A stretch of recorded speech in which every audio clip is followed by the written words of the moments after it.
The call came at a crucial point in the surgery. My hands remained steady inside a patient's skull when my assistant leaned close to my ear. Dr. Reynolds, there's an urgent call from Westridge Academy. They say it can't wait. I didn't lift my eyes from the delicate operation. Take a message, I replied. The principal says it's about your grandson. He's been expelled, she added. My scalpel paused slightly, just above the exposed brain tissue. That's impossible, I said. I don't have a grandson.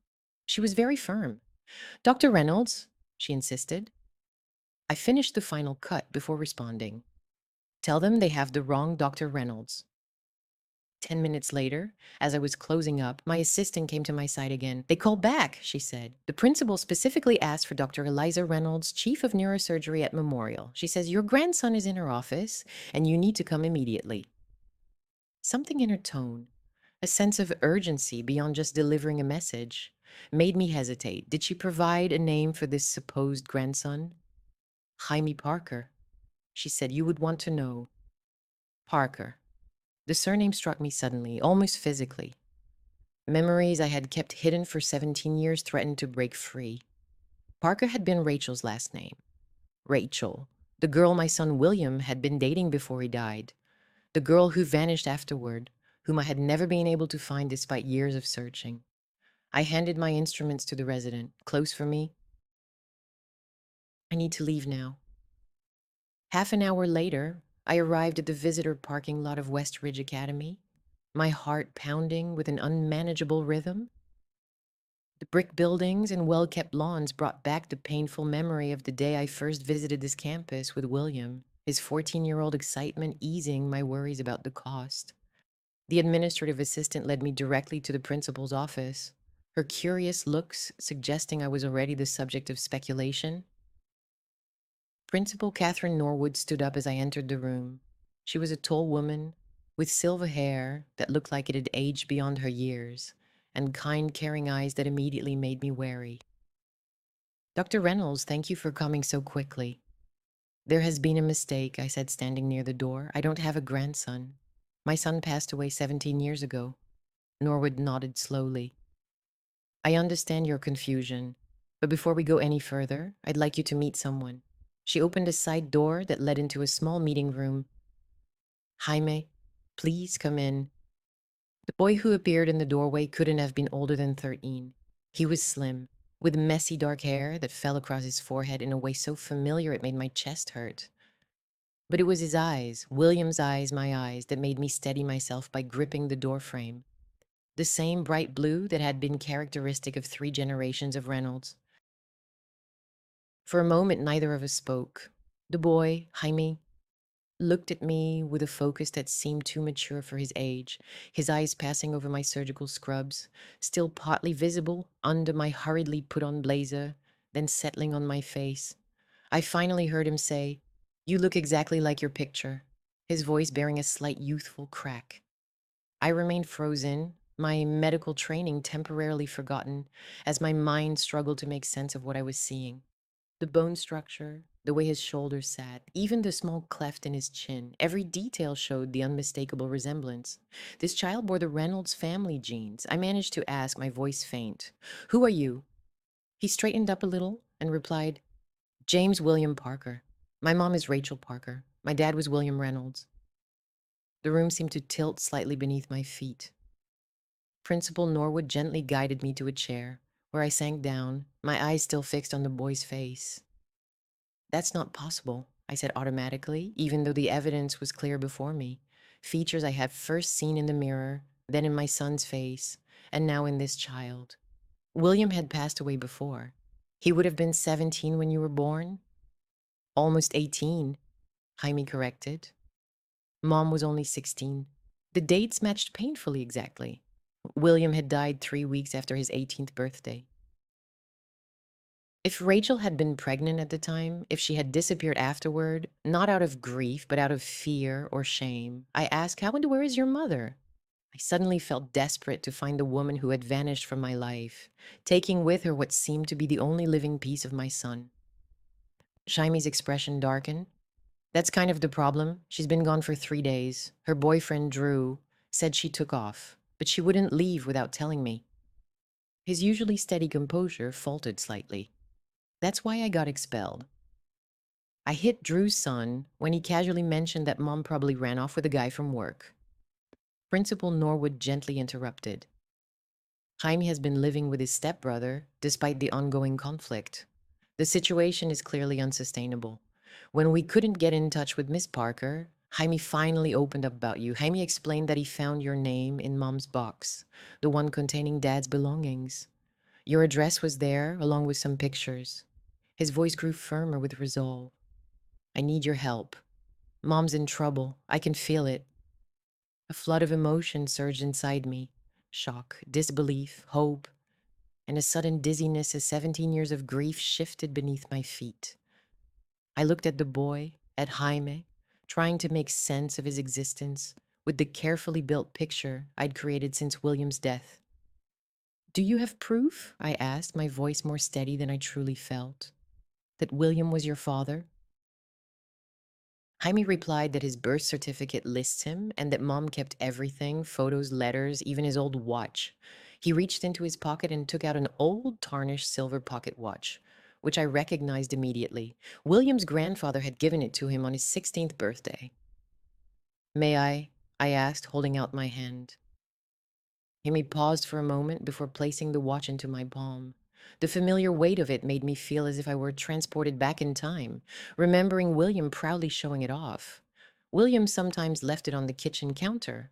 Other times he'd twirl it absently while studying.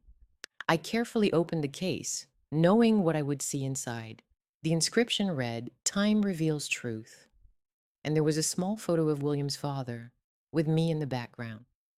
The photo was still there, faded now, but unmistakable. Where have you been living? I asked hesitantly, handing the watch back. An apartment on the west side. Mom works in administration at Valley Hospital. His expression darkened. Drew moved in 6 months ago. After that, everything changed. Principal Norwood cleared her throat softly.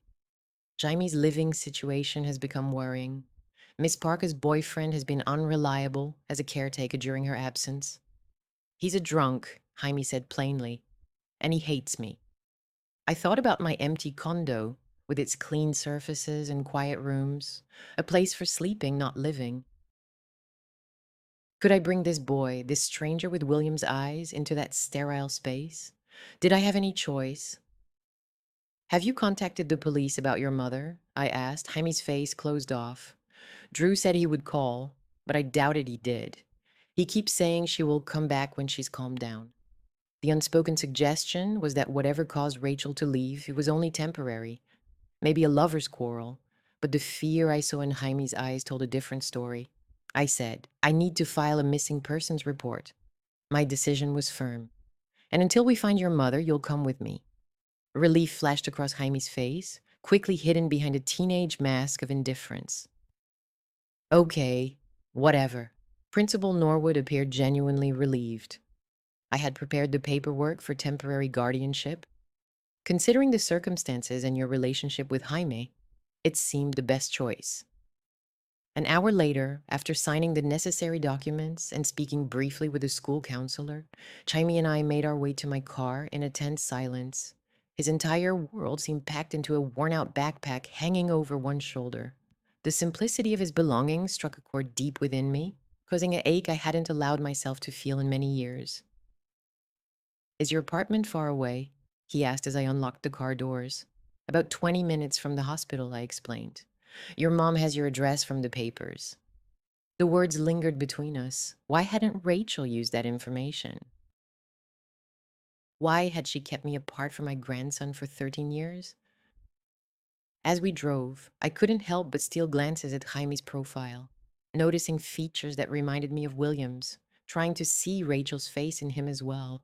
I had met her only a few times, a quiet girl with chestnut hair who had made William laugh in a way I'd never heard before. Your mother? I began cautiously. Has she ever mentioned me? Why did she never reach out? Jaime looked out the window, her face unreadable. She said you were talented, but also intimidating, that you worked constantly. She paused. She thought you blamed her for the accident. Her words hit me like a punch. The accident wasn't her fault. It was nobody's fault but the drunk driver who hit William's car. She told me you argued that night. At that moment, a wave of dizziness came over me. William and I had argued that very night. An ugly, bitter fight about his plans for the future. He had stormed out, driving too fast on the rainy roads. I had always believed he was going to a friend's house. Had he been headed to Rachel instead? I admitted we had, but I didn't mean to blame her. Jamie turned to look at me directly, his gaze uncomfortably penetrating. She said she tried to call you afterward to tell you about me. She mentioned your secretary wouldn't connect her. I remembered those first difficult months after William's death, how I retreated into work, refusing most calls, delegating everything I could to my assistant. Had Rachel tried to reach me then? Had she been blocked by well-meaning staff trying to shield me from more pain? I never knew, I said honestly. If I had, what would you have done? The challenge in his voice sounded like typical teenage defensiveness, but I could see the vulnerability beneath it. Before I could reply, my phone rang. It was the hospital's emergency line. I answered through the car's Bluetooth. Dr. Reynolds, said the trauma nurse. We have a female assault victim, unconscious, admitted an hour ago. Her ID says Rachel Parker. The hospital corridors had never felt so long. Jaime half ran beside me, his backpack bouncing against his shoulder as we moved through the familiar maze of the emergency department.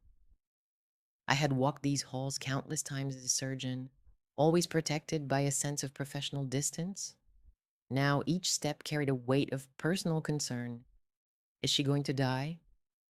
Jaime's voice cracked as he asked. I replied honestly, I don't know, but she's getting excellent care. The doors to the trauma bay slid open for my ID badge. Dr. Samantha Winters, the head of emergency medicine, greeted us at the entrance, her face shifting from professional focus to warm compassion when she saw Jaime. Eliza, she said, using my first name, something unusual in our usual working relationship. You know the patient? I hesitated, feeling the relationship was still too new and unfamiliar to explain. This is her son, my grandson. If Samantha was surprised by this news, she hid it well. Miss Parker has suffered blunt force trauma to her head and torso. A CT scan revealed a subdural hematoma. We contacted neurosurgery immediately. I asked for Dr. Levine, the colleague I trusted most, and insisted on full access to her case. Samantha started to explain.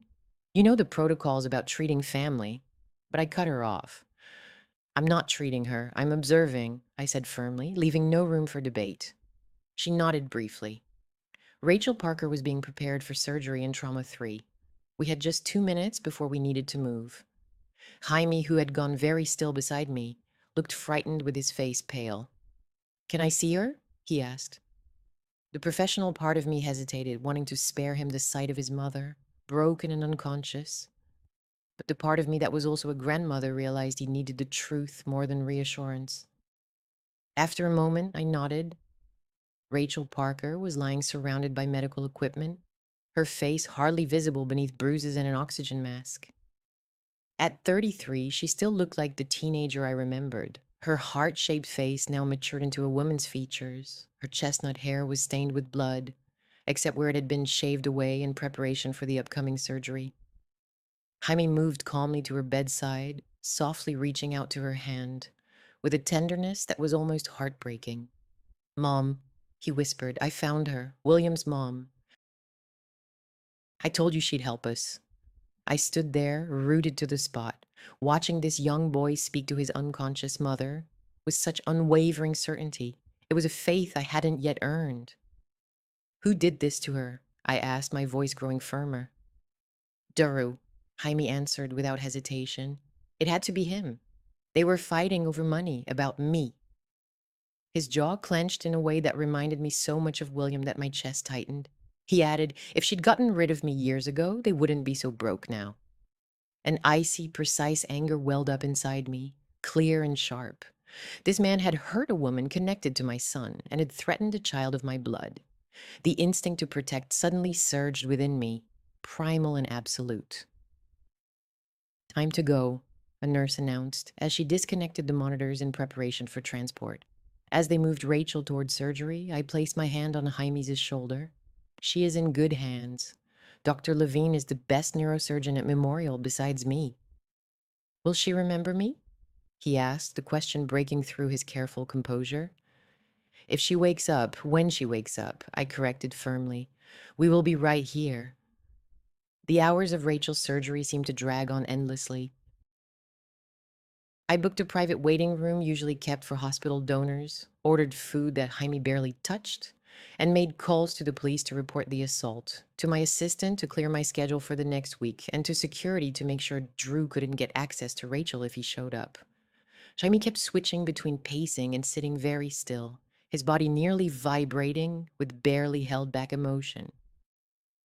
Sometimes he would take out William's pocket watch, turning it over in his hands as if it might hold the answers he sought. Tell me about your mother, I said, breaking the long silence.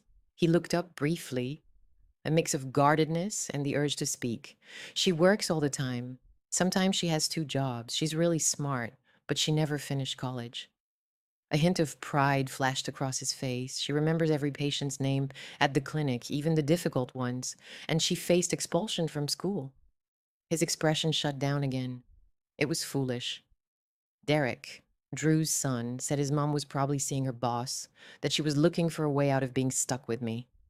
His fist clenched. I broke his nose. I said it was understandable, surprising both of us. Inappropriate, yes, but understandable. Jaime watched me with renewed interest. You're not mad about the fight? No, I said. Violence isn't the answer. But loyalty is a Reynolds trait. I hesitated for a moment, then asked the question that had been burning inside me. What else has your mother told you about William? About your father? That he was clever, humorous, held a faint smile, touched his lips now and then, that he could solve Rubik's Cubes in less than a minute and dislike peanut butter, that he planned to be an engineer? His eyes, William's eyes, met mine, that he would have loved me if he had known. The simple words broke something inside me that had been locked away for 17 years. Of course, William would have loved this boy. My son, despite his teenage rebellion, had an endless capacity for love. She was right about that, I whispered softly. He would have adored you. Dr. Levine arrived just after midnight, still wearing his surgical cap, with exhaustion clear in the lines around his eyes. I immediately stood still, reading his face with the experience of a fellow professional. She's stable, he said, speaking to both of us. The surgery went well. We removed the hematoma and managed the intracranial pressure. There is noticeable swelling, so we are keeping her sedated for now. Jaime stepped closer. When will she wake up? Levine looked at me before answering, a gesture of professionalism. I gave a slight nod. We plan to start reducing her sedation in 48 to 72 hours, depending on how the swelling responds. After that, it will depend on her. He hesitated. There is a lot of trauma, Jaime. We need to be ready for a recovery that could take some time, but she will be okay. The anxious hope in his voice made him sound younger than his 13 years. The next few days are very important, Levine said openly. However, she is young and in good health otherwise. That works in her favor. After Levine left, Jaime sank into a chair. The adrenaline that had kept him going finally ran out. I sat beside him, unsure of how to comfort this child I barely knew. You should try to rest, I told him. They won't allow visitors in the ICU until morning. I'm not leaving, he responded firmly, jaw set with determined stubbornness. I wasn't suggesting you should. My office has a couch, and I hesitated. I'd slept on it many nights when surgeries went late. He looked at me with suspicion, as if trying to find some lie. You're staying too? Of course. The answer came easily and with confidence, surprising me. A day ago, my schedule wouldn't have allowed it. Patience was unwavering. Now nothing felt more essential than holding onto this fragile connection. In my office, Jaime shifted uncomfortably on the leather couch while I made calls. One to the police detective handling Rachel's case, another to security to keep her protection ongoing, and a third to my assistant to free up my schedule further. Out of the corner of his eye, Jaime kept watch on my actions, taking in details about this unknown grandmother. Mom has a picture of him in her wallet, he suddenly said. That's my dad at some lake laughing. Cedar Lake, the summer before William passed away. I recall dropping him off there, warning him about sunscreen and telling him to be home by 10 o'clock. These were simple parental worries that suddenly felt very important at the time. Cedar Lake, I confirmed. Your father loved it there. He said the water was just right for swimming, neither too cold nor too warm. Like Goldilocks, Jaime whispered, his eyelids growing heavier. Exactly like that. I smiled, thinking of William's exact opinions on everything from water temperature to the perfect amount of chocolate chips and cookies. Do I? Jamie started to ask, then hesitated, fighting sleep. Do I look like him? That question struck me. I looked at him carefully for the first time. The shape of his face, the way his shoulders was set, the restless energy that showed even as he nearly slept. Yes, I answered softly. Surprisingly so. He nodded, seeming to be satisfied, and finally let sleep take him. I watched him rest peacefully. This child, who carried William's genetic blueprint and had existed for 13 years without my knowing, stirred a mix of grief and wonder inside me. My phone vibrated with a message from Detective Mercer. Someone had located Drew Sanders and brought him in for questioning. A witness had seen him leaving the victim's apartment on Tuesday night, 3 days ago. Rachel had been missing for those 3 days before she was found badly beaten and nearly unconscious. Where had she been during that time, and why hadn't Drew reported her missing? These questions grew more troubling by the minute. Why had Rachel hidden Jaime's existence from me all these years? What had happened in the weeks after William's death? Had she tried to contact me, as Jaime believed? The detective also sent police to Rachel's apartment to secure the scene. They found signs of a struggle and what looked like bloodstains. A neighbor had reported the hearing arguments over the past few weeks, with the most intense confrontation happening Tuesday evening, one that sounded especially violent. I looked at Jaime sleeping restlessly on my office couch and wondered what he might have seen in that apartment. What hidden wounds lay behind his careful exterior? Dawn arrived with sharp and clear fluorescent light. I drifted in and out of sleep in my desk chair, waking up to check on Jaime and to look at Rachel's updates on my computer. Her condition was stable, which was the best news we could hope for at this point. Jamie moved slightly, momentarily confused by the unfamiliar surroundings. Recognition slowly returned to his face, and then worry appeared. Mom, he asked, sitting up quickly. Is she stable? I reassured him. No changes overnight. They are keeping a close watch on her. He nodded, showing relief, but then a new concern crept in. Drew, did they find him? They are questioning him now. I hesitated, unsure how much to tell a child, even one as mature as Jaime. They found evidence at your apartment that supports your theory about what happened. His face hardened at the news. He's going to jail, isn't he? For what he did to her. The police are gathering evidence, I said softly. But yes, if what we suspect proves true, he will face serious charges. Jaime's shoulders relaxed slightly. For the first time, I noticed how thin they looked beneath his oversized sweatshirt. How thin he seemed overall. Had there been a lack of food in that apartment? That was one more question on my growing list. I was about to ask more when he admitted, I'm hungry, as if hearing my thoughts. Then let's go find some breakfast, I suggested, getting to my feet. Afterward, we can visit your mother. The hospital cafeteria was busy with the start of the day, doctors beginning their shifts, nurses finishing theirs, families taking a moment to escape their vigil at the bedside. Jamie quickly ate 2 plates of eggs and toast with the concentration of someone who wasn't used to regular meals, confirming my suspicion about food shortages at home. Can we see Mom now? He asked, finishing his third glass of orange juice. I see you. Visiting hours start at 8, I said, glancing at my watch. 20 more minutes? Jamie nodded, his fingers nervously tapping on the table. What if she doesn't recognize me when she wakes up? His voice was steady, but a shadow of fear flickered in his eyes. I knew that memory loss can happen with a traumatic brain injury, my medical training warning me against offering false hope. Still, more often than not, it's short-term memory that's affected, not long-term connections. You'll fix her, right? If something's wrong, I was surprised by the unwavering confidence in his tone.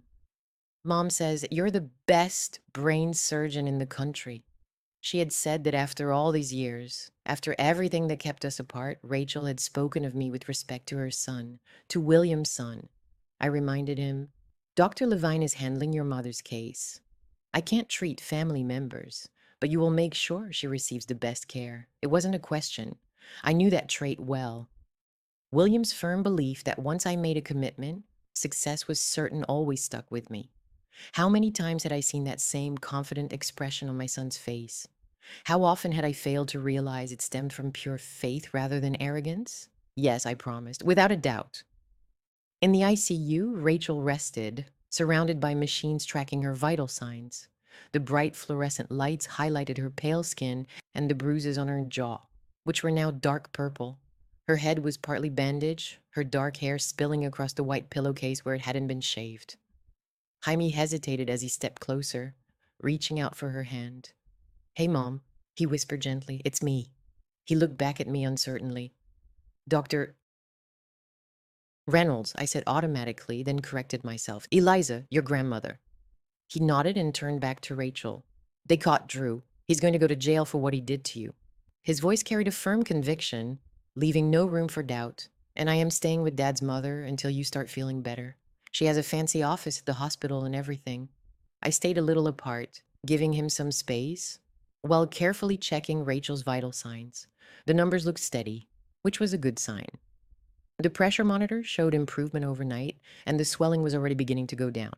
My phone vibrated with a message from Detective Mercer. "Sanders is in custody. He initially denied assault, then asked for a lawyer when presented with the evidence. Parker's purse and phone were found in his car. I was waiting for more updates as the case developed. I took a slow breath, feeling relief mixed with renewed anger at what this man had done. Jaime didn't need to know all the details yet. He also didn't need to know that Rachel's long absence probably meant she had been lying injured and unconscious somewhere, maybe in her own home, for days before someone called an ambulance and then disappeared. Dr. Reynolds, the ICU nurse, approached, clipboard in hand. "We need to gather Miss Parker's medical history. Allergies, pre-existing conditions, current medications," he added. I hesitated, painfully conscious of how little I knew about this woman who had carried and raised my grandson. Jaime might know some of it. The nurse looked skeptically at the 13-year-old. "We usually need an adult family member to provide that information." "I'm her only family," Jaime said, lifting his chin defiantly. "Besides, Dr. Reynolds, I know all Mom's stuff. Her medication is in the cabinet above the stove. Atenolol for blood pressure, and something starting with an L for migraines." The nurse's expression softened noticeably. "That's helpful. Thank you." "Linopril, possibly," Jaime said eagerly. "Yeah, that's it." I watched this exchange with a mix of pride and sadness. Pride at Jaime's sense of responsibility, but sadness that he had to shoulder such adult concerns. What kind of life had they led, this mother and son, without any family support? "There's a box," Jaime suddenly said, turning to me. "It's at our apartment, the one with Dad's belongings. It contains letters and photographs." He hesitated, swallowing hard. "Maybe it also has papers about Mom's health. We should get it." The idea of going into their apartment, which Detective Mercer considered a potential crime scene, made me uneasy. But that box was a real link to William, and to the years I had lost with both him and Jaime. I promised myself I would speak to the detective and see if we could arrange to collect some of your things. "What about?" He looked at Rachel and lowered his voice. "Where am I staying while Mom's here?" The question I had been avoiding since yesterday hit me hard. My condo did have a guest room, technically, but it had never actually hosted anyone. The space was plain and uninviting, like the rest of my living area, built for function, not comfort. It wasn't a good place for a child, but then again, where else would he go? Foster care was out of the question. A hotel, perhaps? No, it's not suitable for a minor without an adult, which left only one option. I said, feeling strange on my tongue, "You'll stay with me, of course." The key turned in my condo door with a weight I didn't recognize, no longer just opening my private space, but also revealing a responsibility I hadn't expected. Jaime stood behind me, clutching his backpack close, like armor, his eyes examining the sleek modern hallway decorated with abstract artwork and cold marble flooring. "This is," he began as he stepped into the living room with its sweeping view of the city. "Wow." I watched my living area through his perspective. The pristine white furniture was arranged for looks rather than comfort. The glass coffee table was spotless, free of fingerprints or watermarks. The bookshelves had been organized by subject and author. It was beautiful, cold, and seemed unused. "The guest room is this way," I said, leading him down the hall. The room had been decorated by my interior designer in shades of gray and blue, neutral, impersonal, and completely unsuitable for a 13-year-old boy. "You can put your things in the dresser," I suggested as Jamie stood a bit awkwardly in the middle of the room.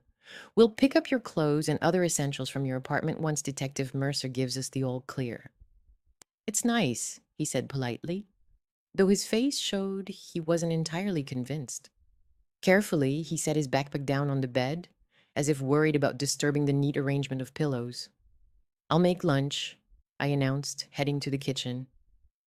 When I opened the refrigerator, I found it was surprisingly empty. Half a carton of almond milk, a container of Greek yogurt, and some condiments. I rarely ate at home, usually grabbing food at the hospital or ordering in when needed. "Do you like Thai food?" I asked, grabbing my phone. Jamie appeared in the doorway. "I've never had it," he said, another reminder of his limited experiences. "Today will be your first time. It's one of my favorites." While waiting for the delivery, an awkward silence settled between us. Jaime wandered around my living room, examining the few personal photographs I had displayed, mostly of my professional accomplishments, university graduations, hospital galas. There were exactly 2 pictures of William, one from his high school graduation and a candid shot from a hiking trip when he was 15, laughing at something off camera. "Is this him?" Jaime asked, pointing to the hiking photo. "My dad." I nodded, stepping beside him. "Yes, he was 15 in that picture. We went hiking in the Cascades that summer." "I look like him," Jaime said quietly, studying the photo with eager eyes. "You do," I agreed, "especially when you smile." Jaime gently touched the frame. "I don't have many pictures of him, just what my mom kept in a box." "The box?" I repeated, remembering his earlier mention. "You mentioned there were letters in it." He nodded. "Also the watch, pictures, and some papers Mom said were important." He paused for a moment. "Detective Mercer sent a message while you were talking to the nurse. She told us we can visit the apartment this afternoon with an officer to gather our belongings." My phone chimed with the same message from Mercer. The message read, "Apartment released for brief access at 2 p.m. Officer Davis will meet you there. Evidence collection complete in main areas." I looked at my watch. It was just past 11. We decided to go off to lunch. "You should make a list of the most needed items."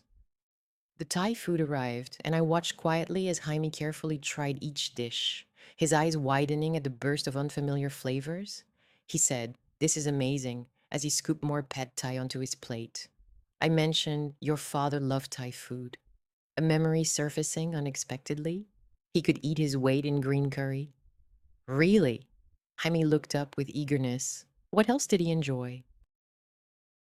That simple question opened a floodgate of memories. Suddenly, I was sharing with Jaime about William's love for astronomy, his terrible singing voice, his talent for solving complex math problems in his head, and his collection of vintage comic books.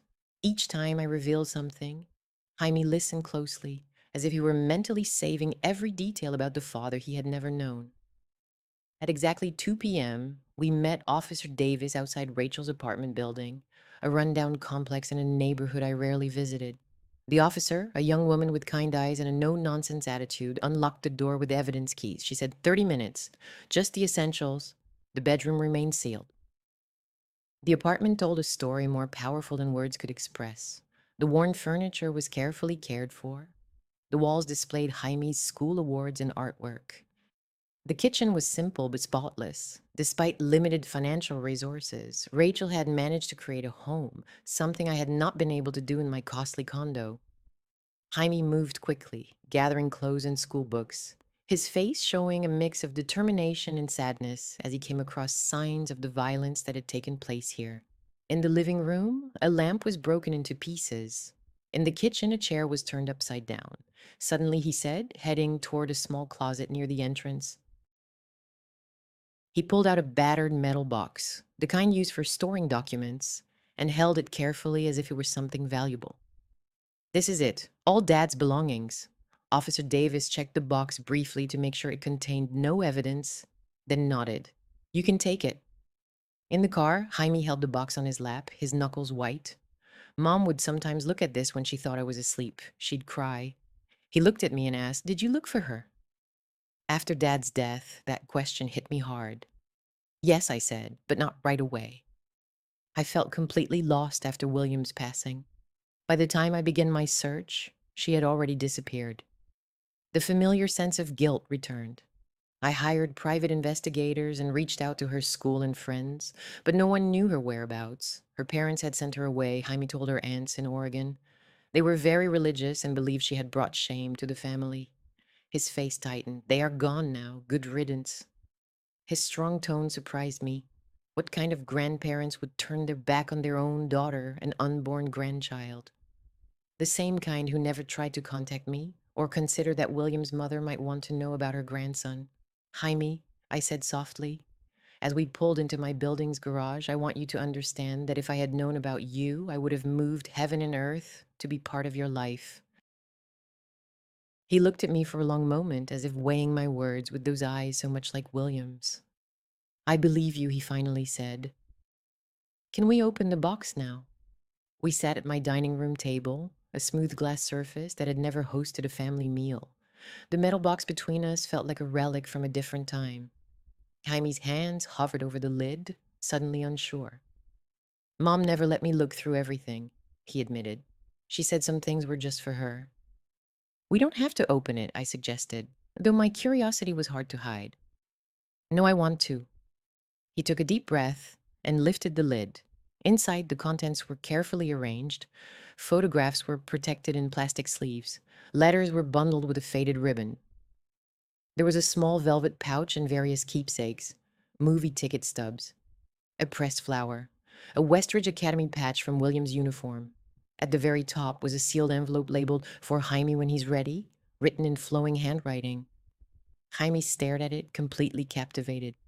That's Mom's handwriting. Do you want to read it now? I asked softly. He shook his head. Not yet. Let's look at the other items first. The photographs revealed a story I had never known about before. William and Rachel at a carnival, their faces painted, they were smiling brightly for the camera. William was sitting on a park bench, strumming his guitar, while Rachel watched him with admiration. There was also a picture of them at what seemed to be a school dance. William wore a suit that didn't quite fit, and Rachel looked beautiful in a simple blue dress. They appeared so young, full of hope and endless possibilities. I remarked, "Your dad was quite the musician," as I gently traced William's image with my finger. He was self-taught on the guitar. He used to practice the same chord progressions for hours, which used to drive me crazy. Really? Mom never mentioned that. Jaime's face lit up with interest. I've always wanted to learn to play the guitar, he said. It was another link between us, another kind of inheritance that went beyond blood. I stored that piece of information away in my mind. Could it have been a birthday gift? The thought of celebrating Jaime's birthday, of being there for future special moments, brought an unexpected warmth to my heart. What is this? Jaime took out a small notebook, its cover worn from frequent use. It might be William's journal. I'd never seen it before. Jaime opened it with care. The writing was Dad's, but it was addressed to Mom. He turned the pages, eyes widening in surprise. The letters inside were numerous, all dated after they first met. He paused at one entry, reading silently, then looked up with a sense of wonder. He was writing to her every day after they met at summer camp, even though they lived in different states. He handed me the journal, and I read the entry, dated July 28th, which was 17 years and 3 months ago.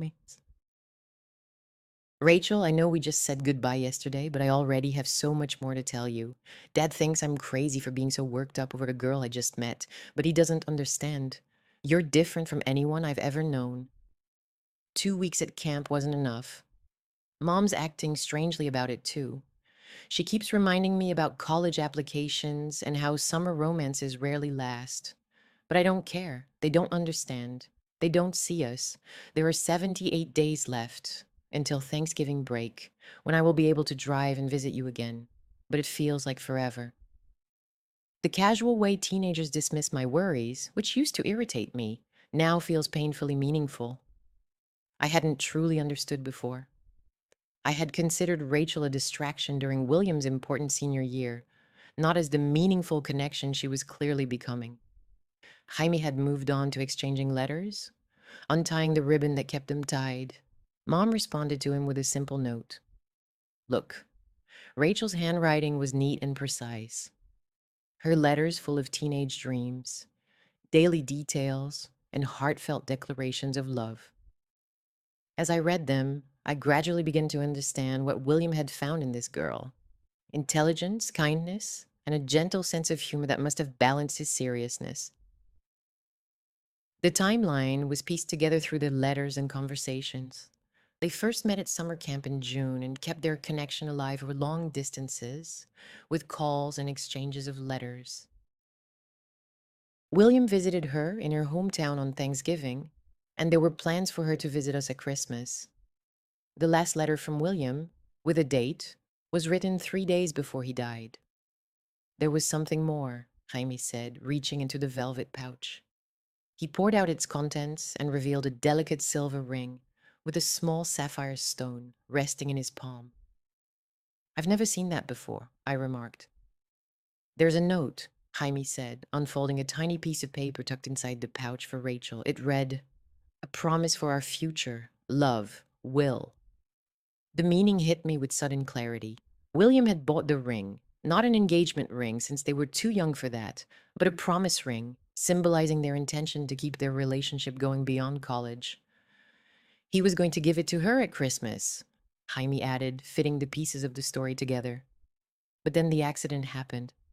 I nodded, feeling the tightness in my throat preventing me from speaking.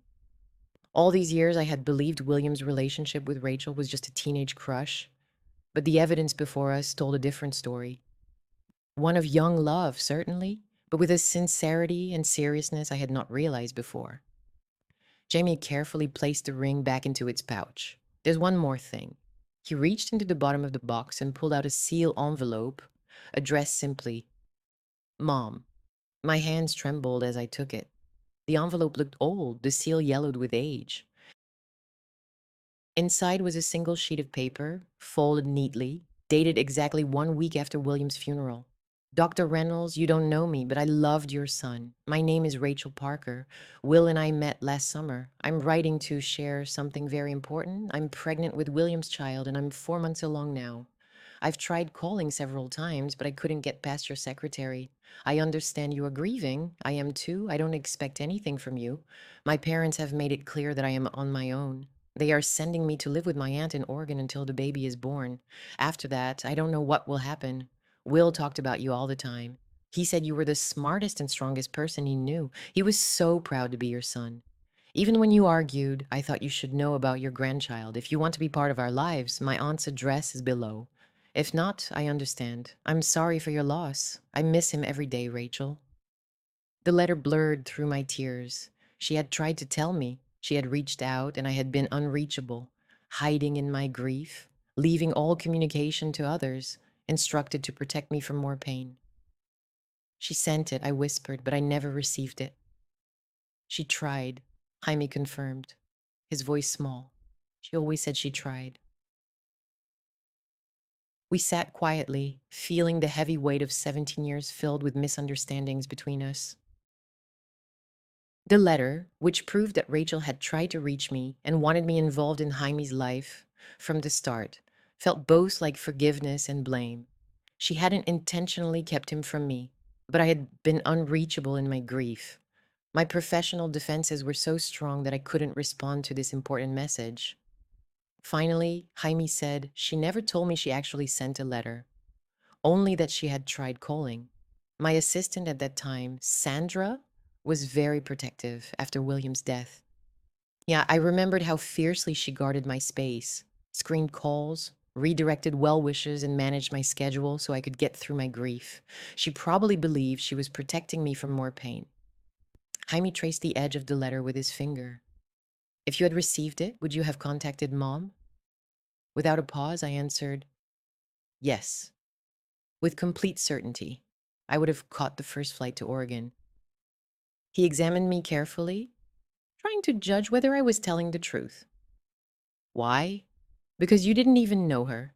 She was carrying William's baby. A part of him had lived on. My voice faltered. You were a miracle I never thought I would find. Jaime lowered his head, looking uncomfortable with how raw my feelings were. But I noticed a slight smile at the corner of his mouth, maybe pleased to be so genuinely wanted. My phone rang. It was the hospital. I answered right away, feeling my heartbeat quicken. Dr. Reynolds, this is Dr. Levine. Rachel Parker is showing signs of increased brain activity. We are thinking about starting to reduce her sedation tomorrow morning instead of waiting. A wave of relief flowed over me. That's wonderful news. We'll be there first thing in the morning. After I ended the call, I shared the update with Jaime, watching Hope's face light up. Does that mean she'll wake up sooner? Possibly. Her brain is recovering faster than we expected. Will she remember what happened? Who hurt her? The question held many worries layered inside. Would she remember the trauma? Would she be able to testify against Drew? Memory around traumatic events can be complicated, I said carefully. We'll have to wait and see. Jaime nodded, but worry still lingered in his eyes. He began placing items back into the metal box, treating each keepsake with respect. When he reached the unopened letter addressed to him, he hesitated. I think I should wait until Mom's awake, he decided. She should be there when I read it. The maturity of that choice surprised me. How many 13-year-olds would show such restraint, such consideration? As evening approached, the awkwardness of the household arrangements became clear.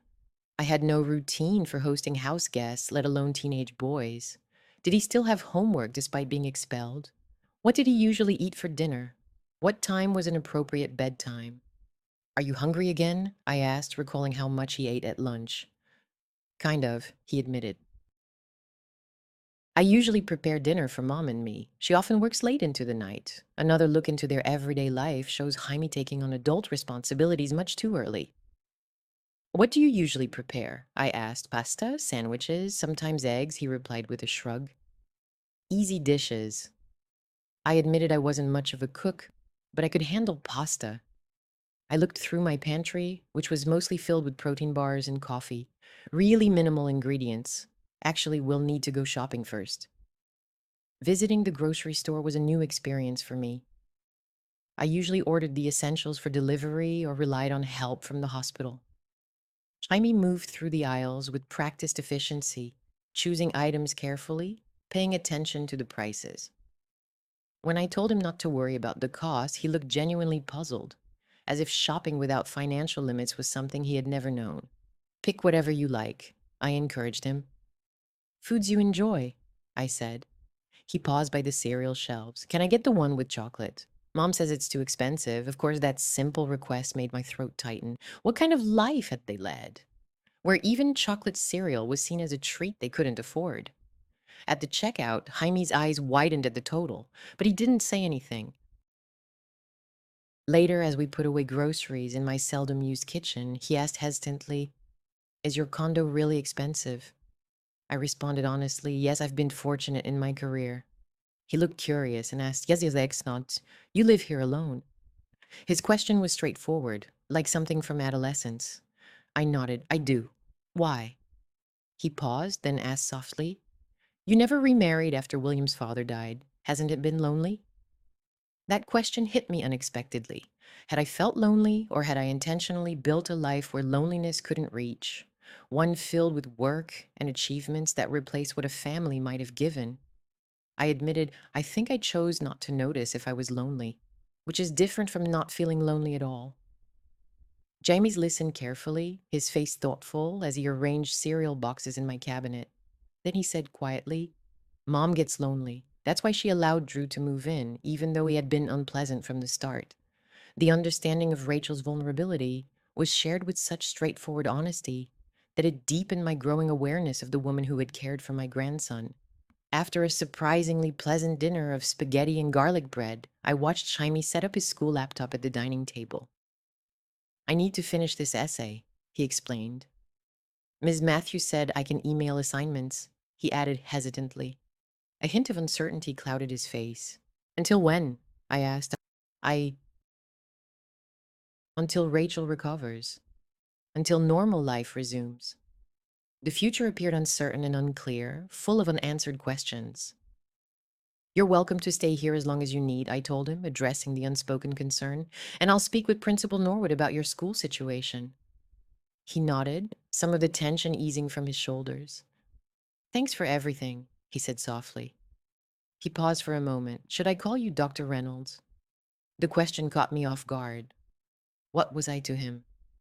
Legally and biologically, I was his grandmother, but in many ways we remained strangers, connected by blood and shared grief, yet little else. I told him, Eliza's fine, unless of course you'd prefer something different. He seemed to pause, considering options silently. Maybe, Grandma. Not immediately, but eventually, when it felt less strange, the simple request completely broke me. I very much wanted that. Morning arrived with cautious hope as Jaime and I reached the hospital shortly after 7. Dr. Levine met us outside Rachel's room, his face showing careful optimism. We are beginning to wean her from sedation, he explained. Brain activity continues to grow, he continued. Intracranial pressure is returning to normal, and her reflexes are strong. When will she wake up? Jaime asked the question that had been on his mind since we received yesterday's update. It's not a switch you can just flip, Levine replied gently. It's more like a gradual awakening. We may observe movement, shifts in breathing patterns, or some response to stimuli before full consciousness is regained. Jaime nodded, absorbing this information with the same serious focus he brought to all medical discussions. In just a few days, he had learned a vocabulary that no 13-year-old should need. Subdural hematoma, intracranial pressure, Glasgow coma scale. Can I sit with her and talk to her? He asked. Absolutely, Levine replied. Many patients later say they could hear loved ones speaking to them, even when deeply sedated. Your voice might help guide her back. In Rachel's room, the signs of improvement were subtle but meaningful. There were fewer monitoring devices. Her skin beneath the bruising looked healthier. Her chest moved up and down regularly, and she seemed less mechanically controlled as her body slowly regained its natural rhythm. Jaime took his usual position beside her bed, speaking softly about everyday things and nothing in particular. The Thai food we ate for lunch yesterday, the grocery shopping trip, his progress on the school essay. I stepped back, offering them privacy while quietly observing their vital signs with practiced ease. My phone buzzed with a message from Detective Mercer. Sanders has been charged with aggravated assault and attempted murder. The case against him includes testimony from neighbors, physical evidence, security footage from his apartment, and bail has been refused because he is considered a flight risk. A wave of relief swept over me. Drew would stay in custody, unable to threaten Rachel or Jaime any further. Then another message arrived. We need a statement from Jaime when it's convenient. An officer can come to you. I responded that we would set a time after checking on Rachel's progress today, then went outside to call the detective directly. Has Sanders confessed? I asked without delay when Mercer answered. Not officially, but he has implicated himself during questioning, she replied. Security footage from the apartment complex shows him dragging what appears to be an unconscious Rachel to his car on Tuesday night. He returned alone about 40 minutes later. We believe he left her somewhere, assuming she wouldn't survive her injuries. The calculated cruelty of leaving Rachel to die alone and leaving Jaime to wonder what had happened to his mother renewed my anger. Who found her? Who brought her to the hospital? An anonymous call to 911 was made from a burner phone. The caller reported an injured woman behind an abandoned warehouse near the River District, but refused to give any identifying details. It could have been a good Samaritan or someone connected to Drew who developed a conscience. Will you need Rachel to testify? I asked, considering her medical condition. Mercer assured me that the physical evidence is substantial. Sanders will probably accept a plea deal once his lawyer reviews everything we have. But yes, her testimony would add strength to the case if she is able to provide it. After I finished the call, I went back to find Jaime holding Rachel's hand, his face lively as he explained something about school. Suddenly, he stopped talking, his eyes growing wide with surprise. Her fingers moved, he whispered. I could feel them tightening around my hand. I shifted to the other side of the bed, gripping Rachel's other hand. Rachel, can you hear us? I asked. If you can, try to squeeze my hand. A few moments went by, then another. Just as I was about to feel disappointed, I sensed it. The lightest pressure against my fingers, intentional rather than reflexive. She did it. Jamie's voice broke with excitement. Mom, it's me, Jamie. You're in the hospital, but you're going to be all right. Rachel's eyelids fluttered, but didn't fully open. Her breathing changed slightly, becoming a bit faster. I'll call Dr. Levine, I said, pressing the call button. The next hour drifted by in a haze of cautious hope as the medical team carried out their assessments.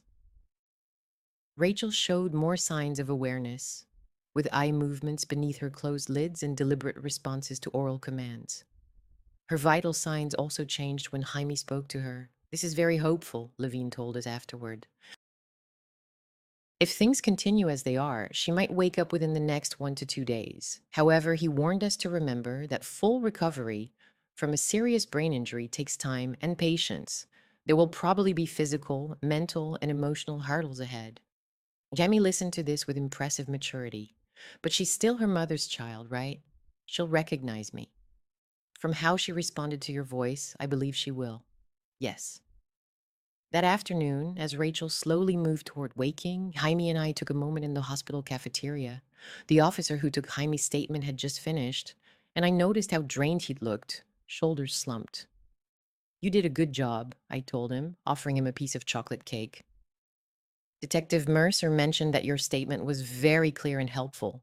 I simply told the truth, he said, picking at the cake without his usual enthusiasm.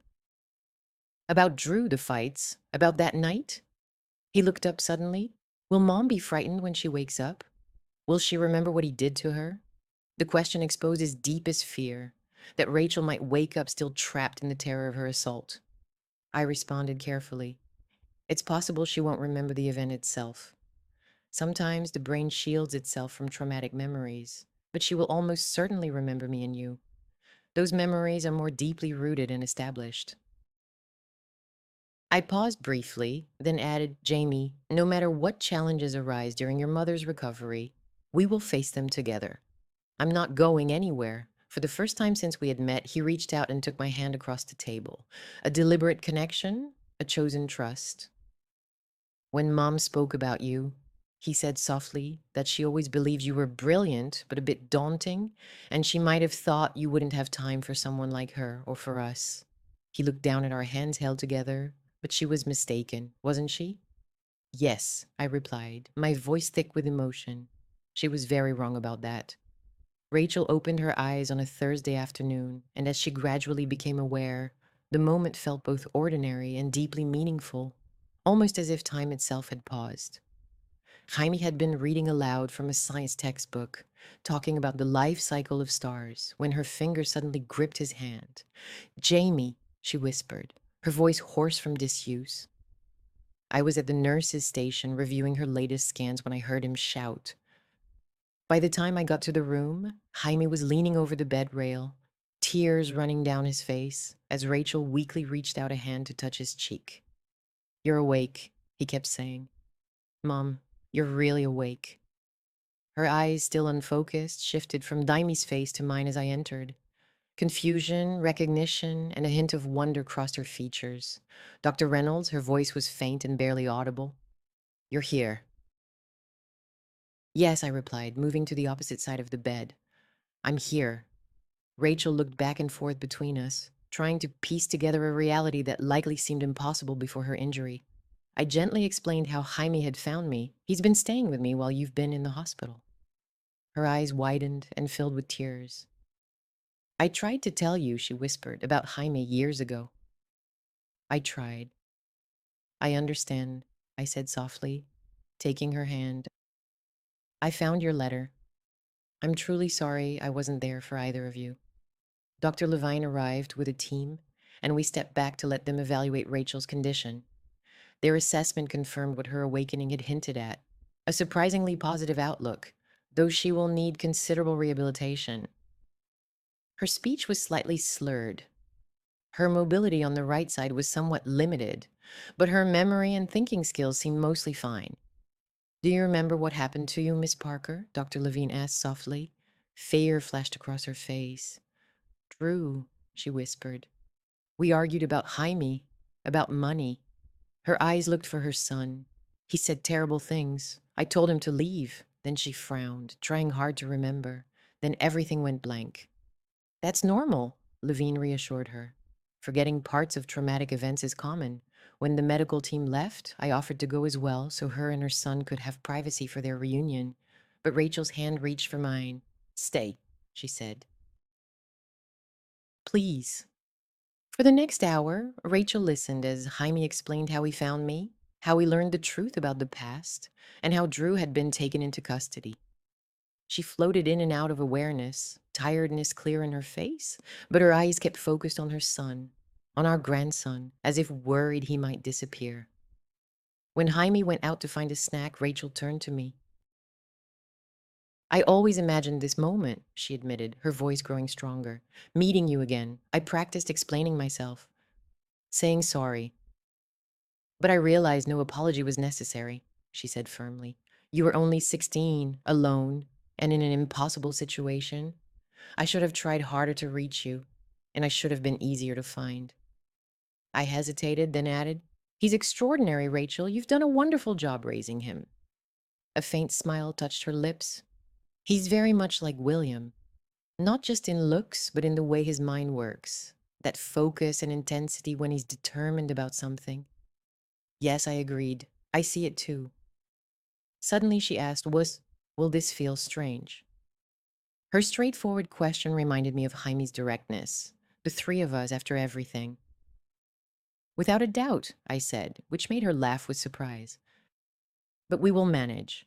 Over the following weeks, we settled into a new normal, even if it still seemed unusual from a month earlier. Rachel was moved to a rehabilitation center where she steadily improved, motivated to regain her independence. Jaime split his days between the hospital, my condo, and school. Principal Norwood had arranged for his return to classes under certain conditions, including regular counseling sessions. Over time, my guest room changed from a cold, clinical space into a room that showed Jaime's personality. Astronomy posters decorated the walls, books were piled casually on the nightstand, and a guitar I had bought stood in the corner. I adjusted my surgical schedule so I could be home for dinner most nights. This shift surprised my colleagues just as much as it surprised me. One evening, while Jaime was practicing chords in his room, I sat at the dining table reviewing Rachel's latest medical reports. Her recovery was still going better than expected. Although there was still a long way to go, she would need physical therapy for many more months. And while her thinking skills had mostly returned, she still sometimes struggled to find the right words and felt easily tired. My phone rang. It was Rachel calling from rehab. We need to talk about where we'll live, she said without any introduction. Her speech was a little slower than usual, but getting better every day. They're planning to discharge me in 2 weeks. But our apartment? She paused, and I sensed the unspoken worries. Memories of past violence there, the financial worries, and the stairs she might not yet be able to climb. I've been thinking about that, I responded gently. My condo has a second guest room. It's now my home office, but I could change it into a bedroom. The building is easy to get into. There's security, and Jaime's already settled there. We sat in silence for a moment. That's very kind of you, she finally said. But we shouldn't feel like we're asking too much. It's not an imposition, Rachel. It's family. The word felt strange, but felt right on my tongue. At least think of it as a temporary step. Later, when you feel stronger, we can look into other options. Another pause. I need some independence. I can't be a burden. Of course not, I replied. We'll set clear boundaries and expectations. But Rachel, I hesitated for a moment, then added softly, You and Jaime don't have to handle everything alone anymore. That's what family is for. A quiet sound came from the receiver, maybe a suppressed sob. William always said you were formidable when you set your mind to something. A diplomatic way of saying stubborn, I thought. Consider the offer. For Jaime's sake, if nothing else, and for yours, she added perceptively. You've missed so many years with him. With both of you, I corrected. 17 years of not knowing my grandson, of not knowing the woman my son loved. When we hung up, I was left sitting in the fading light, listening to Jaime's tentative guitar practice. The mournful sound of a song William had once played now filled my condo, transforming it from a cold, empty space into a warm and lively home. Still, I knew there would be tough days ahead. Rachel's ongoing recovery, Jaime's teenage challenges, and the lingering shadows of all we had lost weighed heavily on us. Yet, as I sat there surrounded by reminders of my grandson's presence, I felt something I hadn't felt since William's passing, a calm certainty of belonging to someone, and that someone belonging to me. The emptiness that had defined me for 17 years was beginning to shift, not with what I had lost, but with what I had finally found. 5 years had gone by since the day Principal Norwood's phone call changed my life forever. 5 years since I entered her office and saw Jaime, a scared 13-year-old with William's eyes and a world of pain behind them. On a bright June morning, I was in my kitchen, preparing breakfast as the sounds of everyday life filled what was once a quiet, empty space. Has anyone seen my cap? Jaime called from upstairs, his voice deeper now at 18, though still occasionally cracking with excitement as it did today. Rachel responded from the living room, where she was arranging flowers. I think I saw it when I was getting the camera yesterday. I smiled to myself, still amazed at how naturally we had settled into our new family rhythm. The transition hadn't been easy. How could it be with three wounded people trying to rebuild something new from pieces of the past? But we persisted, overcoming Rachel's difficult recovery, Jaime's turbulent adolescence, and my own challenging shift from being a solo surgeon to a grandmother living in the present. Found it, Jamie stepped into the doorway, his graduation cap in hand, his tall figure filling the space that once felt too large for a child. At 18, he looked exactly like William. His unruly dark hair, the sharp sparkle in those cobalt blue eyes, and his quick mind that jumped from idea to idea with dizzying speed. All mirrored William perfectly. Pancakes are nearly done, I said, flipping another onto the growing stack. Cooking had unexpectedly become a source of joy for me in retirement. Yes, retirement. Something I once thought of as giving up. 2 years ago, I stepped down from my position as chief of neurosurgery and I began teaching and mentoring. These roles allowed me to share my knowledge while making room for this precious second chance to be with family. Smells wonderful, Grandma, Jaime said, grabbing a pancake directly from the plate. His casual use of grandma still warmed me, even after all this time. As Rachel joined us, moving with the slightest symmetry from her injuries that had become just part of her graceful way of moving. She was 38 when she turned her own recovery experience into a new career, earning her master's in occupational therapy 2 years earlier. Now she helps trauma survivors, offering hope to those just starting their own paths to healing. On my high school graduation day, Jaime said, Mom made pancakes for me too, pouring maple syrup over his stack, though hers came from a box mix. Rachel laughed and protested, Hey, some of us were working 2 jobs and getting you to school on time. Gourmet cooking wasn't exactly a priority. The easy teasing between them showed years of shared challenges and strength, a bond that had only grown stronger through difficult times. I had initially worried that my presence might upset their relationship, or that Rachel might feel annoyed by my late arrival into their lives. But instead, we slowly created something new together. We weren't competing as maternal figures. Rather, we complemented each other, bringing different strengths to Jaime's life. Speaking of your mother's hard work, I said, serving Rachel her plate. Have you properly thanked her for the graduation party she's planning? Jaime's face softened. Every day, he said simply, reaching across the table to take Rachel's hand. For everything. Rachel blinked quickly, fighting back tears. Save it for the ceremony. I only have so many tissues. After breakfast, as Jaime went upstairs to finish getting ready, Rachel and I washed the dishes quietly, feeling comfortable in each other's company. These peaceful, everyday moments of shared life had become very dear to me. The steady rhythm of dishes passing back and forth, the smooth coordination of movements, and the quiet understanding built over years of caring for each other. I never thought we'd get here, Rachel said unexpectedly as she handed me a plate to dry. I remembered that day in the hospital when I woke up and saw both of you. I couldn't see how we would ever make this work, nor could I admit it at the time. I had spent 17 years building walls around my life, unsure of how anyone could break through them, let alone live together as a family. But now, here we are. Rachel's eyes crinkled with a gentle smile. A neurosurgeon, a former teenage dropout, and a boy we both love, all somehow managing to make it work. Former dropout, I corrected gently, now an occupational therapist with honors. She laughed softly. That was true enough. We've all changed, haven't we? The doorbell ringing broke our quiet reflection. It was Amelia coming to join us for the ceremony. My colleague and friend had become a familiar part of our untraditional family. Her weekly dinner visits grew into holiday celebrations, spontaneous weekend outings, and eventually a spare key along with her own favorite coffee mug. "Where's the graduate?" she asked, walking in with a large gift bag. "I have something for him before all the excitement begins." Jaime hurried down the stairs, proud in his cap and gown. The blue fabric made his eyes stand out, those Reynolds eyes that had first left me speechless 5 years ago.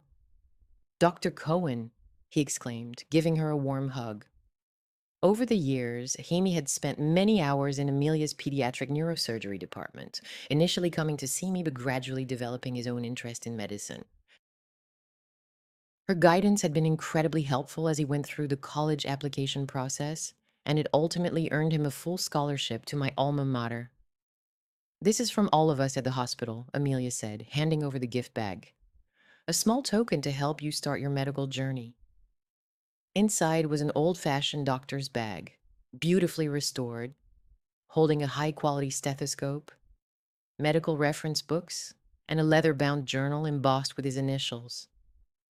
"It's incredible," Jaime whispered softly, carefully examining each item with respect. "Thank you. Check the inside pocket of the bag," Amelia said with a gentle smile. Jaime reached in and pulled out an envelope. As he opened it, he froze, his eyes widening in surprise. "Medical school tuition?" he whispered. "But I haven't even begun college yet. The department created a scholarship in your grandmother's name when she retired." Amelia explained, "The board unanimously decided that the first award should go to William's son. It's waiting for you whenever you're ready." Jaime looked at me, clearly overwhelmed. "Did you know about this?" he asked. I shook my head, just as stunned. "Not a word," I replied. Amelia added, "Your grandmother has saved countless lives and trained generations of neurosurgeons. This ensures her legacy will live on through you, should that be the path you choose." The moment seemed to hang in the air, filled with both possibility and expectation. I noticed a flicker of uncertainty cross Jamie's face, the weight of legacy, the pressure of following in footsteps as important as mine. "Whatever path you decide to take," I said confidently, placing my hand on his shoulder. "Whether it's medicine, music, or any other calling you feel, the choice is yours, Jamie. Completely yours." The tension eased from his body. "Thank you," he replied. "To all of us and to none of us in particular. For everything. For believing I have something to offer." As we prepared to leave for the ceremony, I quietly slipped into my study. Originally, the second guest room was transformed when Rachel insisted on taking the smaller bedroom, despite my protest. "You've given us so much," she had said. "Keep your space." From my desk drawer, I took out a small velvet box I had been keeping for today. Inside lies the watch, the pocket watch his grandfather had given him, something Rachel had kept safe all these years and that Jaime had first shown me in Principal Norwood's office. I had it restored, its dull surface shining once more in silver, and its mechanism cleaned and oiled until it worked perfectly. I joined the others at the front door, pausing for a moment to take in the scene. Jaime, radiant in his cap and gown, Rachel, graceful in a blue dress that matched his eyes, Amelia adjusting her camera settings. Our family, now whole again, reborn from the pieces I thought were lost forever. "One more thing before we leave," I said, holding out the box to Jaime. He opened it slowly, recognition lighting up his face as he removed the watch from its velvet bed. "Dad's watch," he whispered. "Your father wore it when he graduated," I explained, "and so did his father before him. It feels only right that you should wear it today." Jaime ran his thumb over the inscription inside. Time reveals the truth. A gentle smile formed on his lips. Indeed it does, doesn't it? The ceremony itself moved quickly through a display of grandiosity and pageantry. I sat between Rachel and Amelia, holding tissues as Jamie walked across the stage to accept his diploma. Principal Norwood, still graceful with her silver hair, now fully white, shook his hand with clear pride. Rachel leaned in and whispered, "From troublemaker to valedictorian. Not many expected this, except those who truly knew him. Do you remember when he punched that kid and was expelled?" She squeezed my hand gently. "And now look at him." I softly replied, "Best expulsion of my career," which made her laugh through her tears.